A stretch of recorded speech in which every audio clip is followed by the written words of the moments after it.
दोस्तों स्वागत है एक बार फिर आपके अपने YouTube चैनल जीनियस मेकर पर। दोस्तों इस वीडियो में हम वृत्तों से संबंधित क्षेत्रफल के ऊपर चर्चा करने वाले हैं, अर्थात एरिया रिलेटेड टू सर्कल के ऊपर। ये बहुत ही महत्वपूर्ण चैप्टर है। उन लोगों के लिए तो और भी ज़्यादा महत्वपूर्ण है जो लोग क्लास 10th में हैं या फिर क्लास 10th में जाएंगे। थोड़ा पढ़ लीजिए इसको, बहुत ही मज़ेदार चैप्टर है। इसके पहले मैंने वृत्त के ऊपर एक वीडियो बनाया है जिसमें आपको वृत्त का क्षेत्रफल निकालने के लिए सिखाया था, वृत्त का परिधि निकालने के लिए सिखाया था, है कि नहीं। जैसे अगर वृत्त का क्षेत्रफल निकालना हो तो उसका फॉर्मूला क्या चीज होता है, ए इज इक्वल टू होता है पाई आर स्क्वायर। यानी कि अगर रेडियस पता हो किसी भी वृत्त का तो फिर आसानी से हम उसका क्षेत्रफल निकाल सकते हैं। क्लियर। और अगर सरकमफेरेंस निकालना हो यानी कि परिधि, यानी चारों तरफ की लंबाई किसी वृत्त का, तो फिर उसका फॉर्मूला होता है 2 पाई आर।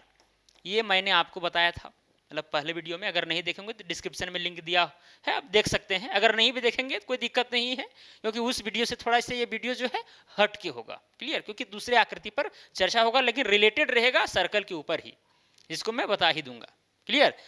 देखिए उस वीडियो में बताया था कि भाई वृत्त क्या है। देखिए ये वृत्त है, ऐसा आकृति आप देखते होंगे, चूड़ी वगैरह देखते हैं ना, या फिर जैसे घड़ी है, घड़ी वाला जो ऊपर वाला हिस्सा जो गोल गोल रहता है वो, या फिर गिलास का ऊपरी सतह या कुआं का ऊपरी सतह पृष्ठ, है कि नहीं, उसी को हम लोग वृत्त कहते हैं।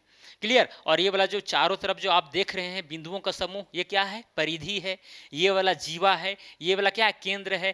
केंद्र और परिधि को मिला देंगे तो ये वाला जो रेखाखंड है ये कहलाएगा त्रिज्या। क्या कहलाएगा, त्रिज्या यानी रेडियस। और इसी रेडियस को क्या करेंगे, इधर भी बढ़ा देंगे, ठीक है, एकदम ये सीधा रहेगा तो ये वाला कहलाएगा व्यास। ये सारा चीज मैं आपको पहले बता दिया है। कोई दिक्कत यहाँ तक समझने में, कोई दिक्कत है यहाँ तक समझने में, ठीक है। अब उसके आगे हम लोग चर्चा करेंगे त्रिज्यखंड के ऊपर और वृत्तखंड के ऊपर।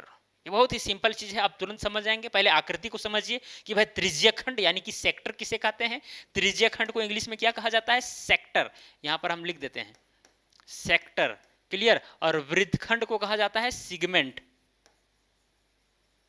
Segment of a circle. देखिए ये वाला जो आप आकृति देख रहे हैं ना, जैसे यहाँ पर देखिए केंद्र ओ है, केंद्र का नाम क्या दिया गया है, ओ दिया गया है। और यहाँ पर दो त्रिज्याएं खींची गई है, किस पर, परिधि के ऊपर।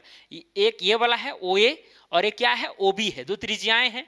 और ये वाला क्या है, चाप है। देखिए इसको हम लोग चाप कहेंगे, क्या कहेंगे, चाप। बस हमारी ये आर्क जिसको कहते हैं, इंग्लिश में क्या कहते हैं, आर्क। अब देखिए इस चाप और दो त्रिज्याओं से घिरी हुई क्षेत्र को हम लोग क्या कहते हैं, त्रिज्यखंड कहते हैं। क्या कहते हैं, त्रिज्यखंड। तो ये वाला हो गया लघु त्रिज्यखंड यानी कि माइनर सेक्टर, और ये वाला हो गया दीर्घ त्रिज्यखंड। ये वाला भी त्रिज्यखंड ही कहलाएगा क्योंकि इसमें भी दो त्रिज्याएं आ रही है। देखिए ये वाला जो आप देख रहे हैं त्रिज्यखंड, इसमें भी दो त्रिज्याएं आ रही है और एक ये चाप आ रहा है। तो हम आपको क्या बताएं कि दो त्रिज्याएं और साथ में एक आर्क यानी कि चाप से घिरी हुई आकृति को हम लोग त्रिज्यखंड कहते हैं। तो ये भी एक तरह का क्या है, त्रिज्यखंड है। और ये वाला भी त्रिज्यखंड है। ये छोटा है इसीलिए इसको हम लोग बोलेंगे लघु त्रिज्यखंड, और ये वाला बड़ा है इसीलिए बोलेंगे दीर्घ त्रिज्यखंड। समझ में आया बात, एकदम समझ में आ गया होगा। अब इसमें आइए दीर्घ वृत्तखंड और यहाँ लघु वृत्तखंड। पहले वृत्तखंड के विषय में समझिए, वृत्त का खंड, ठीक है। जैसे कि यहाँ पर देख सकते हैं ये वाला क्या है, जीवा। ए बी क्या है, जीवा। यहाँ ए से लेकर के अगर बी तक हम खींच दिए तो ये वाला रेखाखंड जीवा कहलाता है। तो जीवा और उसके संगत ये जो आप देख रहे हैं चाप से घिरा हुआ आकृति क्या कहलाता है, वृत्तखंड कहलाता है। इसमें रेडियस वगैरह शामिल नहीं है, केवल जीवा और ये वाला आर्क या अर्थात चाप, ठीक है। तो ये वाला छोटा देखने में लग रहा है इसीलिए इसको बोलेंगे लघु वृत्तखंड, और ये वाला देखिए इधर बड़ा लग रहा है देखने में इसीलिए इस बड़ा वाला व्हाइट वाला को क्या बोलेंगे हम लोग, दीर्घ वृत्तखंड, ठीक है। यानी जिसको अगर इंग्लिश में कहा जाएगा तो इसको जैसे ये दीर्घ है यानी कि बड़ा, बड़ा का मतलब क्या चीज होता है। अगर छोटा लघु वृत्तखंड का बात किया जाएगा तो माइनर, है कि नहीं। और अगर दीर्घ का बात किया जाएगा तो यहाँ पर मेजर, मेजर सिगमेंट। क्या हो गया, ये वाला दीर्घ वृत्तखंड यानी मेजर सिगमेंट, लघु वृत्तखंड यानी कि माइनर सिगमेंट। आगे अगर यहाँ पर दीर्घ त्रिज्यखंड लिखा गया है तो मेजर सेक्टर, क्या, मेजर सेक्टर। और अगर लघु त्रिज्यखंड लिखा गया है तो माइनर सेक्टर। क्लियर। ये सब बातें आपको समझ में आई। तो ऐसे ही आकृति का हम क्षेत्रफल निकालने के लिए आज हम आपको बताने वाले हैं। कुछ क्वेश्चन भी लेकर आए हैं, क्वेश्चन को भी सॉल्व करेंगे तो एकदम क्लियर हो जाएगा, आप आसानी से क्षेत्रफल निकाल सकते हैं। पहले आप कंसेप्ट को सही ढंग से जानिए, पहले हम इसका फार्मूला वगैरह लिखाएंगे, कंसेप्ट बताएंगे। और 2-3 क्वेश्चन करा देंगे, तो इससे क्या होगा कि आपका एक कॉन्फिडेंस बढ़ जाएगा कि हाँ भाई ऐसे क्वेश्चन बनता है, और फिर जब आपने इसे प्रैक्टिस करेंगे तो फिर हो जाएगा क्लियर, है कि नहीं। और बाद में हम सर्कल के ऊपर बहुत सारे क्वेश्चन को सॉल्व कराएंगे, तो फिर उस समय और भी ज़्यादा क्लियर हो जाएंगी। चलिए, तो यहाँ पर त्रिज्यखंड और वृत्तखंड के विषय में आप समझ गए होंगे। अब इसका फार्मूला लिखाते हैं। देखिए, ये है सर्कल, ठीक है, और यहाँ पर केंद्र का नाम दिया गया है क्या चीज, ओ, और यहाँ पर एक रेडियस है ओ ए, और दूसरा क्या चीज है ओ बी, और यहाँ पर एक क्या है चाप है ए पी बी। क्लियर। तो ये वाला क्या कहलाएगा, त्रिज्यखंड। अगर इसका क्षेत्रफल निकालना हो तो क्या होगा भाई, सबसे पहले यहाँ पर लिखते हैं पहला नंबर, ठीक है। पहले यहाँ फार्मूला लिख देते हैं, क्या लिख देते हैं, फॉर्मूला।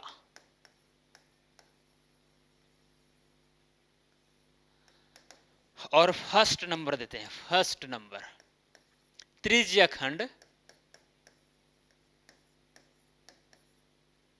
त्रिज्यखंड। अब त्रिज्यखंड को हम लोग किस तरह से दर्शाएंगे, देखिए त्रिज्यखंड क्या है, ओ ए पी बी, है कि नहीं, ओ ए पी बी, तो ये वाला भाग आ जाएगा। तो यहां लिखेंगे त्रिज्यखंड ओ ए पी बी का क्षेत्रफल बराबर होता है, इसका फॉर्मूला थीटा बटा 360 पाई आर स्क्वायर। देखिए, ये वाला फार्मूला हम आपको लिखाए थे इसके पहले की वीडियो में, है कि नहीं, क्योंकि ये जनरल फार्मूला माना जाता है।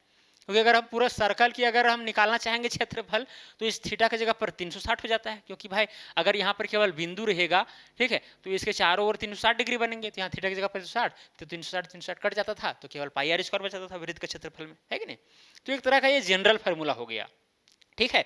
यहां पर देखिए, ये वाला त्रिज्या यानी ये वाला रेडियस और ये वाला रेडियस के बीच का एंगल कितना है, थीटा है। क्लियर। तब इसका क्षेत्रफल जो है इस फार्मूला से निकल जाएगा। फॉर एग्जांपल, हम यहाँ पर एक एग्जांपल लेते हैं। यदि यहाँ पर थीटा जो है रहेगा, मतलब कि मान के चलिए 30 डिग्री, कितना है 30 डिग्री, और यहाँ से लेकर यहाँ तक का जो डिस्टेंस है वो है 35 सेंटीमीटर। कितना है, 35 सेंटीमीटर। तो इसका आसानी से हम क्षेत्रफल निकाल सकते हैं।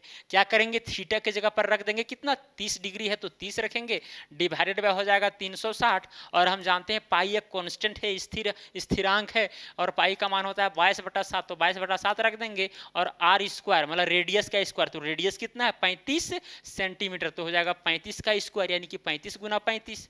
अब इसको क्या करेंगे, काटेंगे, 1 0 1 0, 3 एकम 3, 3 एकम 3, 3 नीचे, यानी 12 36 हो गया, 7 एकम 7, 7 बचे कितना हो जाएगा 35 हो जाएगा। अब यहाँ काटिए, 6 दूनी 12 और 11 दूनी 22। अब सबको गुना कर दीजिए, ठीक है, 11 5 55, और गुना में क्या हो जाएगा 35, और बटा में क्या हो जाएगा 6 हो जाएगा। अब ये सबको क्या कीजिए, कैलकुलेट कीजिए, तो जो भी आएगा रिजल्ट वो इसका क्षेत्रफल आएगा, इसका एरिया आएगा, ठीक है। किसका, इस लघु त्रिज्यखंड का, लघु त्रिज्यखंड का। और ये वाला जो है ये दीर्घ त्रिज्यखंड है। अगर आप दीर्घ त्रिज्यखंड का क्षेत्रफल निकालना चाहते हैं तो वो भी निकाल सकते हैं। जैसे ये वाला एंगल जो है, ये वाला एंगल 30 डिग्री है। हम जानते हैं कि अगर पूरा राउंड करेगा तो 360 डिग्री होता है, तो 360 डिग्री में 30 डिग्री माइनस कर देंगे तो कितना बचेगा 330 डिग्री। मतलब थीटा का जो मान है वो 330 डिग्री रहेगा, मतलब थीटा की जगह पर 330 डिग्री रखेंगे, ठीक है, और रेडियस तो वही रहेगा, फिर इसका क्षेत्रफल आसानी से निकल जाएगा। या फिर आप पूरे वृत्त के क्षेत्रफल में ये वाला क्षेत्रफल जो है घटा दीजिए तो भी निकल जाएगा।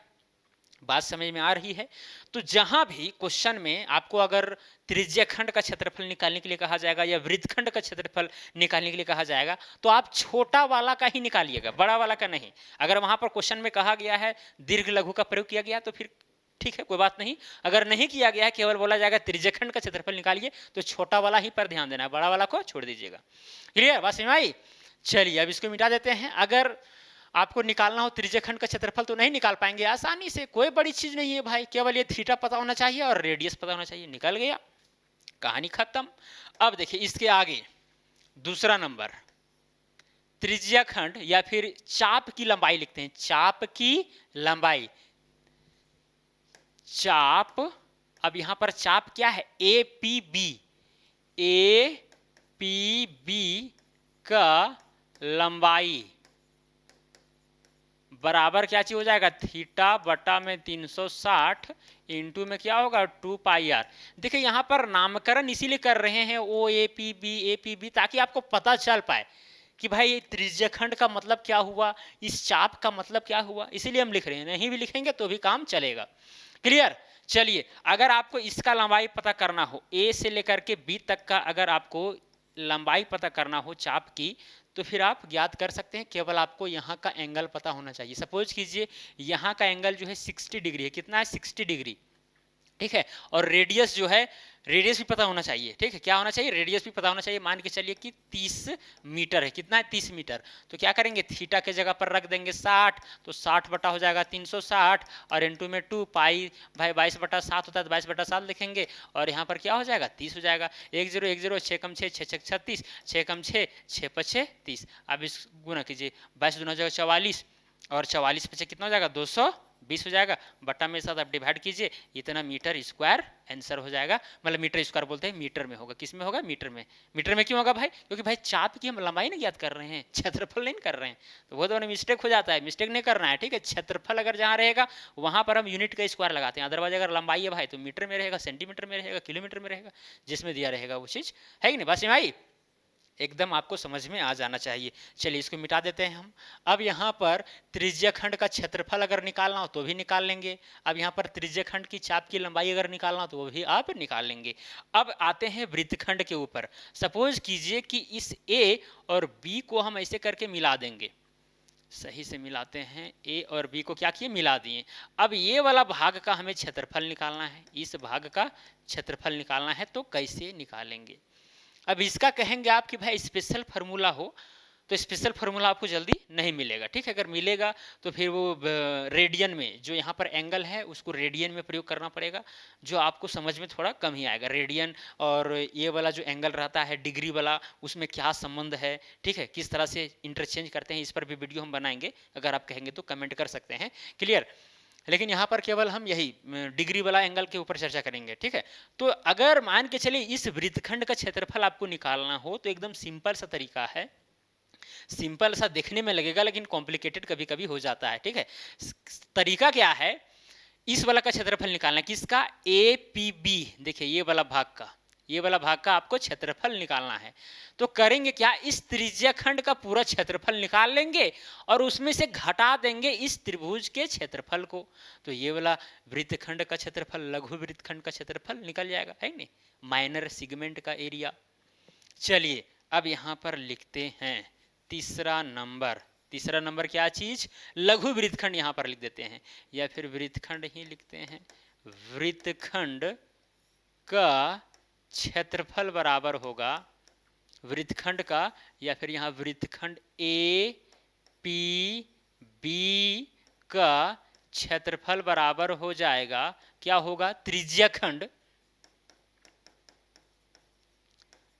त्रिज्यखंड ओ ए पी बी का क्षेत्रफल माइनस त्रिभुज ओ ए बी का क्षेत्रफल। ठीक है, यानी इस पूरे त्रिज्यखंड का क्षेत्रफल निकालेंगे और उसमें से इस त्रिभुज के क्षेत्रफल को घटा देंगे, तो ये वाला क्षेत्रफल निकल जाएगा। ये है वृत्तखंड एपीबी का क्षेत्रफल। क्लियर। तो आपको सिंपली याद करना है कि त्रिज्यखंड का क्षेत्रफल बराबर होता है 360 बटा पाई इंटू पाई और स्क्वायर। चाप की लंबाई होता है 3 बटा, ये सब एपीबी ये सब नहीं लिखना है। ठीक है, हम आपको यहाँ पर देखने के लिए भाई आपको सही से दिखे उसके लिए बताएं हम।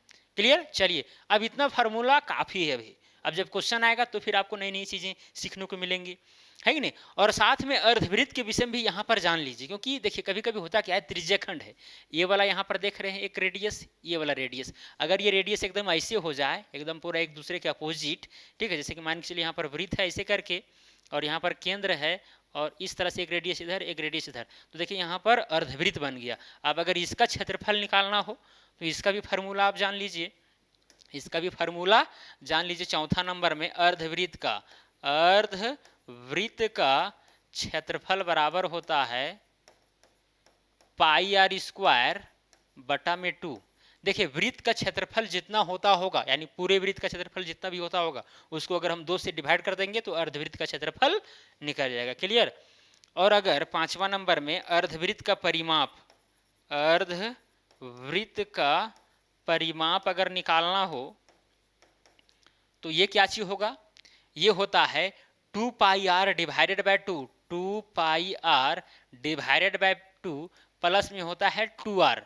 आप कहेंगे भाई ये 2 आर कहाँ से आ गया, 2 पाई आर बटा 2 तो समझ में आया, क्योंकि भाई वृत्त का परिधि जो होता है 2 पाई आर होता है, उसका आधा कर देंगे तो फिर ये वाला जो है यहाँ से लेकर के इस पॉइंट से लेकर के इधर से यहाँ तक का लंबाई निकल जाएगा।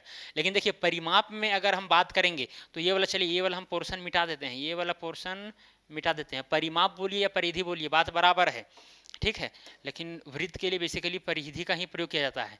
तो देखिए ये वाला जो लंबाई अगर आप निकाल रहे हैं वो 2 पाई आर डिवाइडेड बाय 2 से तो निकल जाएगा, लेकिन देखिए परिधि में ये वाला भी चीज शामिल है, क्योंकि परिधि या परिमाप का मतलब ही होता है चारों तरफ का लंबाई, यानी जो भी किनारा वाला साइड आपको दिख रहा है उधर का लंबाई, ये भी तो एक तरह का किनारा हो गया। अब यहाँ से यहाँ तक का डिस्टेंस आर है और यहाँ से यहाँ तक भी आर, तो आर और आर हो जाएगा 2 आर, और साथ में ये वाला जो लंबाई है वो 2 पाई आर डिवाइडेड बाय 2 तो है ही, तो ये दो कैंसिल हो जाएगा। अब यहाँ से क्या करेंगे, आर को कॉमन लेंगे, तो आर को कॉमन लेंगे यहाँ बचेगा पाई और प्लस में 2 बचेगा, तो ये फार्मूला हो गया, ठीक है। ये क्या है, पाई है, पाई प्लस 2, ठीक है। ये सब फार्मूला है, ये सब आपको ध्यान में रखना है, बाकी बात आपको वृत्त का क्षेत्रफल निकालना ये सब तो आता ही है कि नहीं। चलिए अब क्वेश्चन की ओर चलते हैं ताकि आपको समझ में आ सके, केवल यहीं पर फंसे रह जाएंगे तो फिर फंसे ही रह जाएंगे। क्लियर। देखिए इसका हम एग्जाम्पल नहीं लिए हैं, एग्जाम्पल आपको तुरंत मिलेगा, चिंता बिल्कुल भी नहीं करना है, ठीक है। एग्जाम्पल कहने का मतलब क्वेश्चन मिलेगा।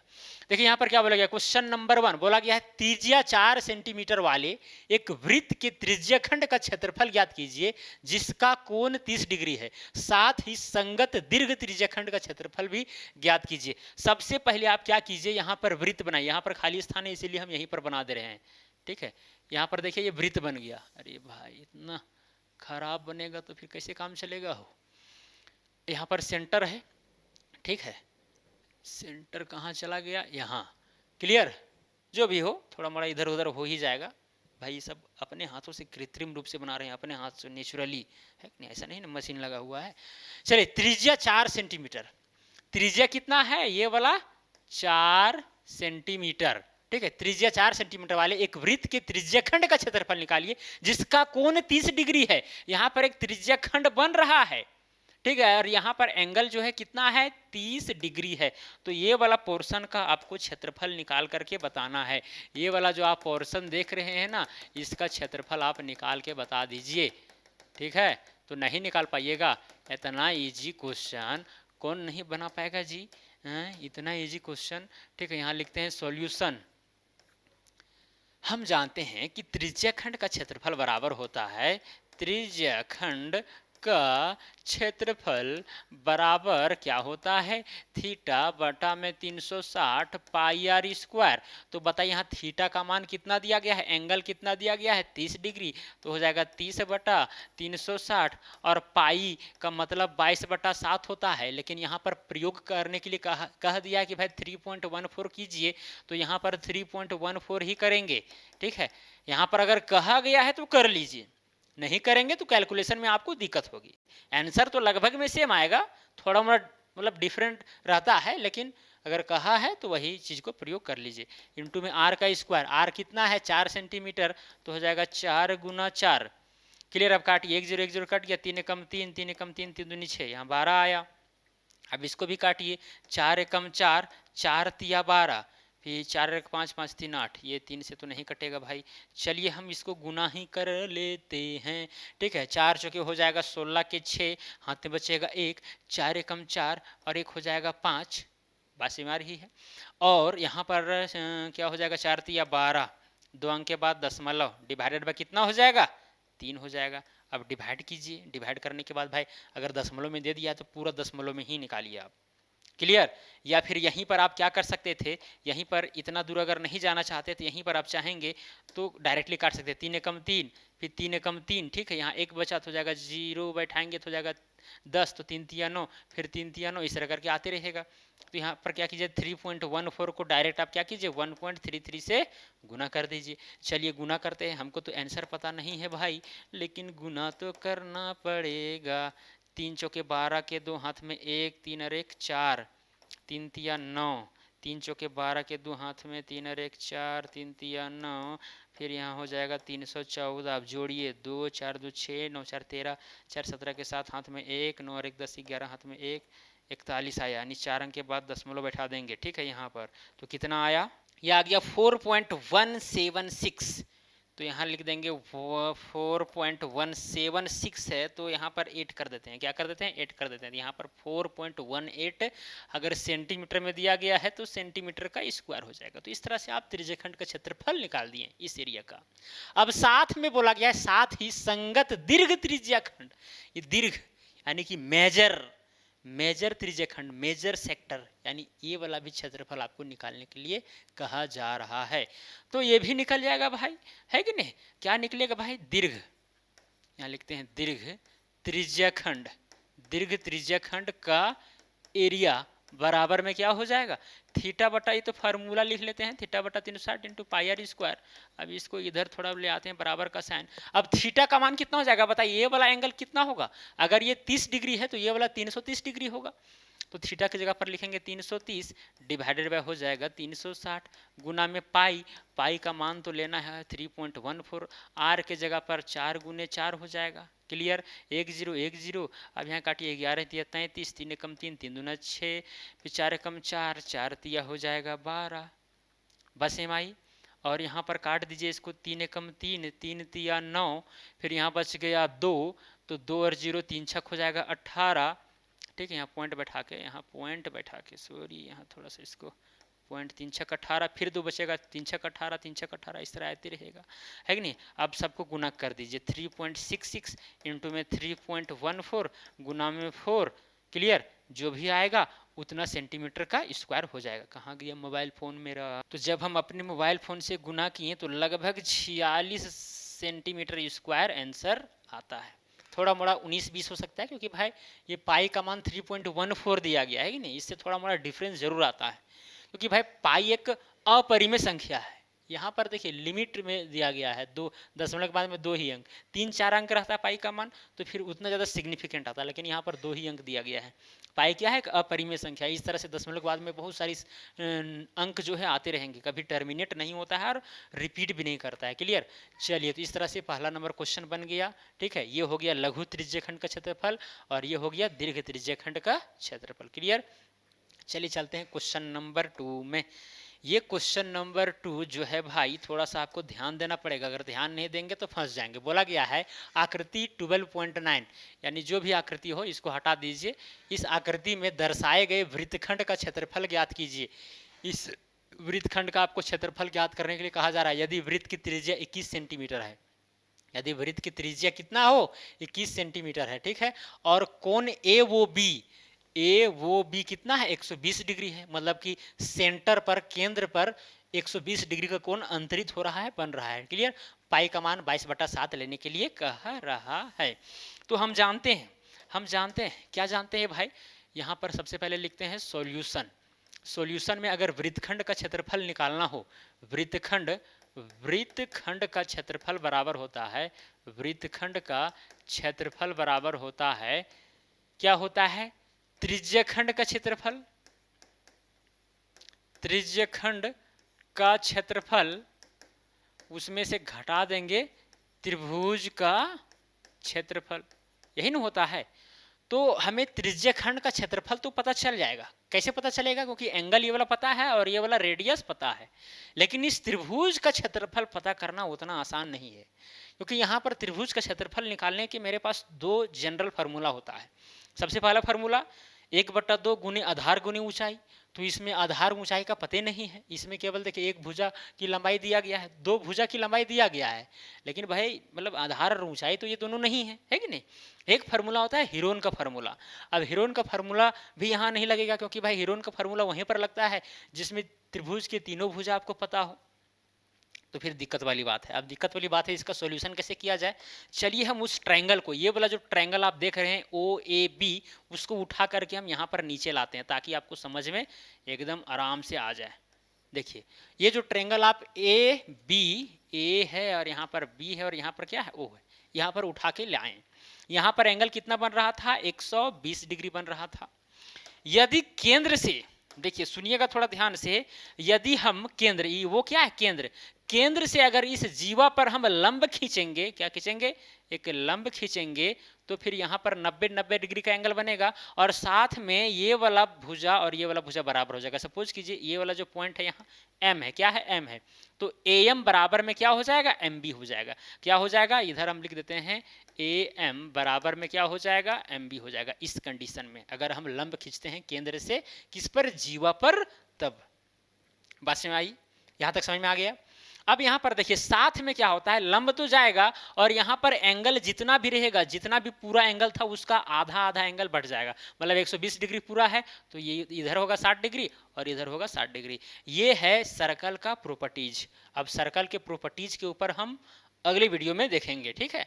अगर बन जाएगा तो हम डिस्क्रिप्शन में इसका लिंक दे देंगे, उसको भी जानना बहुत जरूरी है। अभी हम यहाँ पर मोटा मोटी तौर पर बता दे रहे हैं। ऐसा होता है कि भाई सेंटर से अगर हम किसी जीवा पर लंब खींचते हैं तो यहाँ 90 डिग्री एंगल बनेगा, साथ में ये दो भागों में बढ़ जाएंगे, है कि नहीं, और साथ में यहाँ पर एंगल भी दो भाग में बढ़ जाएगा। ये भुजा भी दो भाग में बढ़ जाएगा, जीवा भी, और साथ में ये एंगल भी जो सेंटर पर है। अब ऐसा होने से होगा क्या, बहुत बड़ा यहाँ पर एक अच्छा चीज होगा।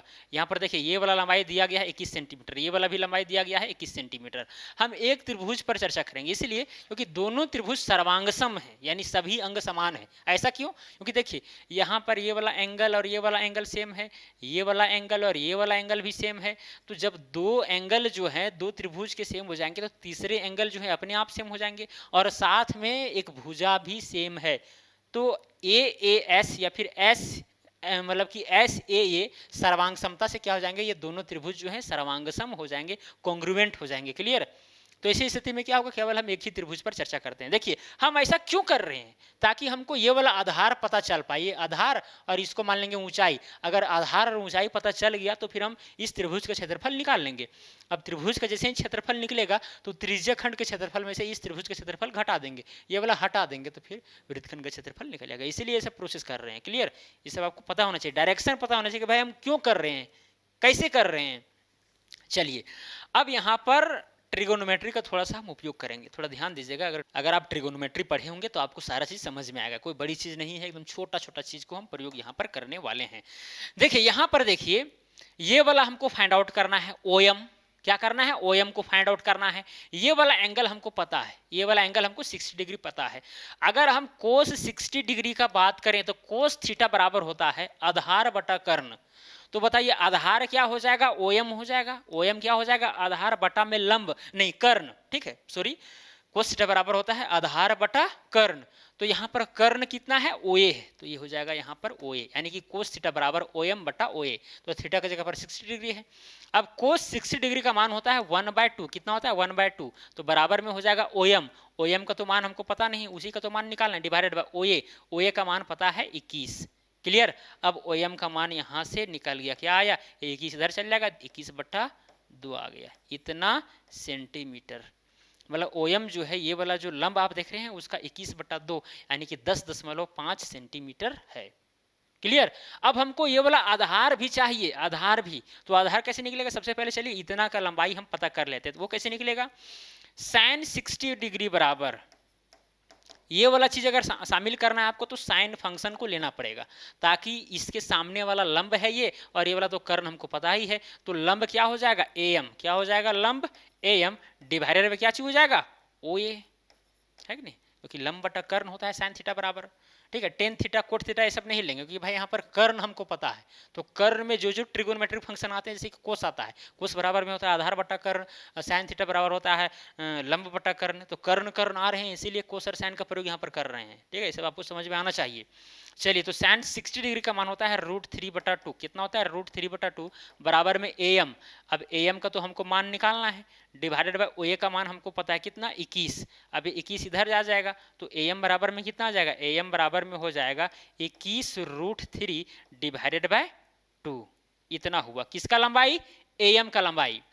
ठीक है, लेकिन अगर हमको पूरा त्रिभुज का क्षेत्रफल निकालना हो तो ए बी का लंबाई पता होना चाहिए, तो इसका दुगुना कर देंगे तो ए बी बराबर में कितना हो जाएगा, ए बी बराबर में हो जाएगा, अगर इसका दुगुना करेंगे 2 से गुना कर देंगे तो ये वाला 2, ये वाला 2 और ये 2 कट जाएगा, है कि नहीं। तो कितना बचेगा 2 यहाँ नहीं है 21 है, क्या हो जाएगा 21√3 बचेगा। ठीक है, तो ये हो गया ए बी का लंबाई और ये हो गया ये ऊंचाई। ठीक है, मतलब कि आधार भी पता चल गया और लंब भी पता चल गया, तो फिर इस त्रिभुज के क्षेत्रफल हम आसानी से निकाल सकते हैं। देखिए इस प्रक्रिया के तहत। ठीक है, अगर समझ में नहीं आया तो वीडियो को पीछे कीजिए, समझ में आ जाएगा, कोई बड़ी चीज नहीं है। चलिए अब यहाँ पर त्रिज्यखंड का क्षेत्रफल, वृत्तखंड का क्षेत्रफल निकाल रहे हैं, ये वाला इसका क्षेत्रफल, तो त्रिज्यखंड का क्षेत्रफल में से घटाना पड़ेगा, तो त्रिज्यखंड का क्षेत्रफल भी निकालना पड़ेगा। तो क्या हो जाएगा थीटा बटा 360, तो थीटा की जगह पर कितना है यहाँ पर 120 है, तो हो जाएगा 120 बटा में कितना हो जाएगा 360 हो जाएगा। पाई आर स्क्वायर, पाई का मान यहाँ कितना लेना है 22/7, तो यहाँ 22/7 लेंगे। आर का स्क्वायर, अब आर के जगह पर यहाँ कितना है 21 है, रेडियस कितना है 21, तो 21 का स्क्वायर हो जाएगा, मतलब 21 गुना 21, या माइनस का साइन है तो माइनस लगाएंगे। त्रिभुज का क्षेत्रफल, त्रिभुज का क्षेत्रफल बराबर होगा 1/2 गुने आधार। अब आधार बताइए ए बी का मान कितना आया है, ए बी का मान 21√3 आया, तो यहाँ लिखेंगे 21√3। और यहाँ पर ऊंचाई यानी ओएम, ये वाला जो ओएम है वो कितना आया है 21/2, तो यहाँ पर 21/2 लिखेंगे। क्लियर, बात समझ में आ रही है, एकदम समझ में आना चाहिए। 1 0 1 0 कट गया, 12 एकम 12, 12 तिया 36, 7 एकम 7, 7 तिया 21, 3 एकम 3 और ये 3, कहानी खत्म। और यहाँ हो जाएगा 22 गुने 21। अब जब 22 को 21 से गुना करेंगे तो यहाँ पर चलिए गुना करते हैं, लगता है 462 आएगा, तो हो जाएगा 22, 22 दूना हो जाएगा 44। ठीक है, 2 6 462, ठीक है भाई, कितना आया 462, और माइनस में कितना हो जाएगा, ये 21 को गुना 21 से करेंगे तो 441 होगा, तो 441 ये √3 का √3 रह जाएगा, डिवाइडेड बाय 2 दूना कितना हो जाएगा, नीचे 4 हो जाएगा, तो इतना क्या आएगा सेंटीमीटर स्क्वायर आंसर होगा। क्लियर, यानी कि इस वृत्तखंड का क्षेत्रफल इतना सेंटीमीटर स्क्वायर आएगा। बात समझ में आई, बात समझ में आई अथवा नहीं आई, या फिर आप चाहेंगे यहाँ पर एलसीएम वगैरह ले सकते हैं, फिर यहाँ घटेगा कुछ कॉमन जाएगा, दूसरा भी कर सकते हैं, लेकिन यहीं पर भी छोड़ देंगे तो काम चल जाएगा। ठीक है, 462 में से ये वाला टर्म, अगर √3 का मान अगर यहाँ पर दिया गया है, या फिर √3 का मान अपने से निकालिए, इसको गुना कीजिए, डिवाइड कीजिए, फिर इसमें से घटा दीजिए, तो एग्जैक्टली क्षेत्रफल जो है सो निकल जाएगा। क्लियर, तो इस तरह से क्वेश्चन नंबर 2 भी क्या हो गया, सॉल्व हो गया आसानी से। कोई दिक्कत यहाँ तक? चलिए हम आगे चलते हैं क्वेश्चन नंबर 3 में। क्वेश्चन नंबर 3 क्या है, बोला गया है त्रिज्या 21 सेंटीमीटर वाले वृत्त का एक चाप केंद्र पर 60 डिग्री का कोण अंतरित करता है। यहाँ पर सिंपली बोला गया कि भाई एक वृत्त है, क्या है, एक वृत्त है, और इस वृत्त का जो केंद्र है, ठीक है, और यहाँ पर त्रिज्या जो है वो कितना है 21 सेंटीमीटर है। ठीक है, और जो वृत्त का एक चाप जो है, यहाँ पर देखिए एक मान के चलिए इतना चाप जो है वो 60 डिग्री का कोण अंतरित करता है। कहाँ पर, यहाँ पर केंद्र पर, यहाँ पर 60 डिग्री का कोण अंतरित हो रहा है इस चाप के द्वारा। मान के चलिए यहाँ पर O है, यहाँ A है, ये वाला B, और ये पॉइंट यहाँ ले लेते हैं P, मतलब चाप APB द्वारा केंद्र पर 60 डिग्री का एंगल बन रहा है इसके द्वारा। ठीक है, चाप के द्वारा बनता है ना कुल मिलाकर के। अब यहाँ पर बोला गया है ज्ञात कीजिए, क्या ज्ञात कीजिए, चाप की लंबाई, यानी APB की लंबाई। तो सबसे पहला यहाँ नंबर देंगे और लिखेंगे चाप की लंबाई। यहाँ पर पहले सॉल्यूशन लिख लेते हैं, चाप की लंबाई बराबर हो जाएगा, चाप की लंबाई बराबर थीटा बटा 360 इंटू में क्या चाहिए होता है 2πr, तो थीटा के जगह पर हो जाएगा 60 बटा में कितना हो जाएगा 360 और इंटू में 2, और पाई का मान कितना होता है 22/7। अगर यहाँ पर कुछ 3.14 लेने के लिए नहीं कहा गया है तो फिर उसी तरह से चलेंगे, इंटू में आर का 21 होगा, 7 एकम 7, 7 या 21, 1 0 1 0, 6 कम 6, 6 6 36, 2 एकम 2, 2 तिया 6, ये 3 और ये 3 कट गया, तो कुल मिलाकर कितना आया 22। अगर सेंटीमीटर में दिया गया है तो सेंटीमीटर का स्क्वायर हो जाएगा, सॉरी फिर गलती, इतना छोटा छोटा गलती, सेंटीमीटर में आएगा क्योंकि चाप की लंबाई है, चाप की क्या है लंबाई। कोई दिक्कत? चलिए अब क्वेश्चन नंबर 2 में चलते हैं। क्वेश्चन नंबर 2 में, क्वेश्चन नंबर 2 क्या है, चाप द्वारा बनाए गए त्रिज्यखंड का क्षेत्रफल। अब इस चाप के द्वारा जो त्रिज्यखंड ये वाला बना है इसका क्षेत्रफल निकालने के लिए कहा जा रहा है। तो त्रिज्यखंड का क्षेत्रफल बराबर क्या होता है, त्रिज्यखंड का क्षेत्रफल बराबर होता है, क्या होता है भाई, थीटा बटा 360 पाई आर स्क्वायर, है कि नहीं। अब थीटा की जगह पर तो भाई वहाँ 60 डिग्री ही रहेगा, डिवाइडेड बाय कितना हो जाएगा 360 हो जाएगा, इंटू में पाई की जगह पर 22/7 होगा। अब यहाँ रेडियस, यहाँ पर रेडियस कितना है 21 है, तो हो जाएगा 21 गुना में 21। अब काटिए, ये कट गया 0 0, 6 कम 6 6 36, फिर यहाँ भी काटिए, 7 कम 7, 7 या 21, यहाँ हो जाएगा 2 तिया 6 और 11 दूनी 22, 3 एकम 3, 3 एकम 3, कहानी खत्म। अब 21 गुने 11 बच गया, तो 21 एकम 21 हाथ में बच गया 2, 21 एकम 21 और 2 23, कितना आया 231। 231 क्या आया सेंटीमीटर का स्क्वायर, क्योंकि क्षेत्रफल है। क्लियर, तो पहला और दूसरा बन गया। अब बोला गया संगत जीवा द्वारा बनाए गए वृत्तखंड का क्षेत्रफल ज्ञात कीजिए। अब यहीं पर दिक्कत आपको हो सकता है। अब यहाँ पर देखिए ये वाला जो आप पोर्शन देख रहे हैं इसका क्षेत्रफल निकालने के लिए कहा जा रहा है, ये वाला पोर्शन का, ठीक है, ये वाला पोर्शन। अब ये वाला पोर्शन का क्षेत्रफल कैसे निकलेगा? देखिए यहाँ तो इजी है, इजी इसलिए है क्योंकि आप देख सकते हैं कि यहाँ पर सेंटर में जो है 60 डिग्री का एंगल बन रहा है, 60 डिग्री का एंगल बन रहा है। ये वाला भुजा और ये वाला भुजा समान है, क्योंकि भाई ये भी रेडियस है सर्कल का और ये भी रेडियस है। जब ये 21 सेंटीमीटर ये वाला है तो ये भी 21 सेंटीमीटर ही है कि नहीं। तो समान भुजाएं जो है किसी एक रेखा पर समान कोण अंतरित करते हैं, बनाते हैं। जैसे कि यहाँ पर 60 डिग्री है तो ये वाला और ये वाला का योग जो है ये कन्फर्म है कि 120 डिग्री होगा। हम लोग जानते हैं ये भी कि त्रिभुज के तीनों कोणों का योग 180 डिग्री होता है, तो 60 डिग्री यहाँ पर अकेले है तो ये वाला दोनों मिलाकर के 120 डिग्री होगा। अब यहाँ पर जब ये दोनों भुजाएं बराबर हो गई तो इसका मतलब कोण भी बराबर हो जाएंगे, मतलब दोनों को जोड़ करके जो 120 डिग्री आ रहा था इसका मतलब 60 डिग्री यहाँ पर होगा और 60 डिग्री कहाँ होगा, यहाँ होगा। मतलब ये तीनों भुजाएं जो है, मतलब तीनों जो कोण है वो 60-60 डिग्री के हो गए। जब तीनों कोण 60-60 डिग्री के हो गए तो मतलब तीनों भुजाएं जो है आपस में बराबर हो गई, ठीक है। मतलब ये वाला भी 21 सेंटीमीटर हो जाएगा, यानी तीनों भुजा की लंबाई हमें पता चल गया। यहीं पर सिंपली त्रिभुज के प्रॉपर्टी के द्वारा हम पता कर लिए, ठीक है। अब क्या करेंगे यहाँ पर, यहीं पर बन जाएगा, ठीक। क्वेश्चन जो है यहीं पर हम आपको समझा देते हैं, बन जाएगा। अगर वृत्तखंड का क्षेत्रफल निकालना हो तो क्या करते हैं, त्रिज्यखंड के क्षेत्रफल में से इस त्रिभुज के क्षेत्रफल घटाते हैं। तो भाई त्रिज्यखंड का क्षेत्रफल तो हम पहले निकाल चुके हैं, कितना आया है, हमको निकालना है त्रिभुज का क्षेत्रफल। अब ये जो त्रिभुज है ये समबाहु त्रिभुज है। अब समबाहु त्रिभुज का क्षेत्रफल बराबर होता है, क्या होता है, √3/4 a का स्क्वायर। तो यहाँ पर क्या हो जाएगा, √3/4, अब a का स्क्वायर, तो a की जगह पर 21 है, मतलब 21 का स्क्वायर है कि नहीं। अब इसको कैलकुलेट कीजिए, कैलकुलेट करने के बाद क्या कीजिए, इससे घटाइए, तो फिर इस वृत्तखंड का क्षेत्रफल निकल जाएगा।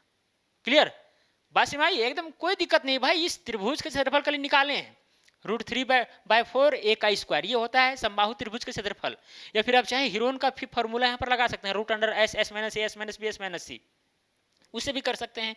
तो कुल मिलाकर के आपको यही वाला चीज मिलेगा, √3/4, और फिर यहाँ भुजा का स्क्वायर करना पड़ेगा, उससे वही मतलब कि जो हीरोन का सूत्र है उसी से ये फार्मूला ड्राइव हुआ है। क्लियर, फिर यहाँ से ए मतलब कि भुजा को रख दिए। अब यहाँ इसको कैलकुलेट कीजिए, जितना भी आएगा वो त्रिभुज का क्षेत्रफल आएगा। अब त्रिभुज का क्षेत्रफल को क्या कीजिए, इस त्रिज्याखंड के क्षेत्रफल से घटा दीजिए, तो वृत्तखंड का क्षेत्रफल निकल जाएगा। बताने की अब ज़्यादा जरूरत नहीं है। तो इस तरह से हम 3 सवालों पर चर्चा कर लिए बारीकी के साथ, और मुझे उम्मीद है कि आपको हर क्वेश्चन समझ में आया होगा, ठीक है। और बाद में भी हम चर्चा करेंगे, एकदम सर्कल चैप्टर जो है पूरा एकदम धज्जिया बाहर कर देंगे, ठीक है। उसके लिए चिंता बिल्कुल भी नहीं करना है। तो चलिए, मुझे उम्मीद है कि सारा चीज़ आपको समझ में आ ही गया होगा। अगर नहीं आया तो वीडियो को दोबारा देख लीजिए, और चैनल पर नए होंगे तो चैनल को सब्सक्राइब जरूर कीजिएगा भाई। और मैं आप सबको बहुत बहुत धन्यवाद देता हूँ कि यहाँ तक आप वीडियो को देखे हैं, ठीक है। अगर मेरी आवाज़ आपके कान तक पहुँच रही तो कहीं ना कहीं आप वीडियो को देखे होंगे, या हो सकता है कि आप फॉरवर्ड करके अंत में देख रहे होंगे, ऐसा भी हो सकता है। लेकिन नहीं, ऐसा मैं नहीं सोचूंगा, मतलब आप देखे हैं तभी मेरे बात को शायद सुन रहे होंगे। तो मैं आपको तहे दिल से धन्यवाद देता हूँ कि आप भी पढ़ने में एकदम महारत हासिल कीजिए, पढ़ते रहिए, मेहनत करते रहिए। अगर आप वीडियो को यहाँ तक देखें तो मुझे उम्मीद है कि आप एक पढ़ने वाला लड़का हैं, एक पढ़ने वाला व्यक्ति हैं, और आप पढ़ सकते हैं, ठीक है। कि ऑनलाइन के दुनिया में हम देखते क्या हैं कि कई लोग मोबाइल का दुरुपयोग कर रहे हैं, ठीक है। मतलब केवल गाना बजाना है तो किसी का ब्लॉग वीडियो देखना है, कोई कहाँ जा रहा है ये देखना है, मतलब सब फिल्म देखना है, सबसे कोई फ़ायदा नहीं है भाई। एजुकेशनल वीडियो को देखिए, आपका दिमाग ग्रो करेगा, ये 100% है। और इतना ज़्यादा अभी सुविधा हो गई है कि कहना नहीं, आप पढ़ाई घर बैठे भी कर सकते हैं, आपको ट्यूशन कोचिंग स्कूल जाने की ज़रूरत भी नहीं है, ठीक है। बाकी बात कम्युनिकेशन स्किल डेवलप करने के लिए आप स्कूल ट्यूशन जाइए तो अलग चीज़ है, लेकिन आप पढ़ाई जो है कर सकते हैं, तैयारियाँ वगैरह आप घर में भी रह के कर सकते हैं। क्लियर, तो ये सब बातें बहुत सारी हैं, क्या बोलूँ। तो चलिए आज के लिए इतने ही, अब मिलेंगे अगला वीडियो में। जय हिंद, जय भारत।